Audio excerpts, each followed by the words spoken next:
तानाजी मालुसऱ्यानं आणि शेलारमामानं कल्याण राजानं गड लढवला. दोर कापल्यानंतर तानाजी मालुसरे या ठिकाणी विराजमान झाले. दारार तीर्थी पडले.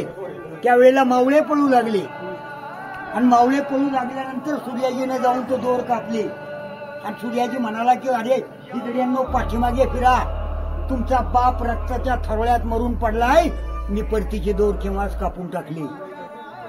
तेव्हा त्यानंतर मग सूर्याजीनं शेलारमामानं पुन्हा गड स्वराज्यात घेतला.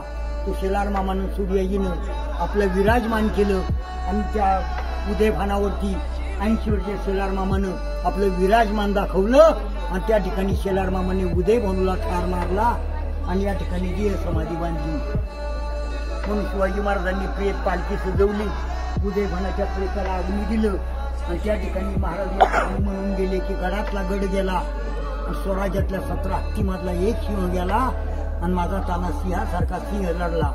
आणि मग महाराज म्हणाले गड आला पण जय भवानी, छत्रपती शिवाजी महाराज की जय, नरवीर सुभेदार तानाजी मालुसरे की जय, राजाराम महाराज की जय.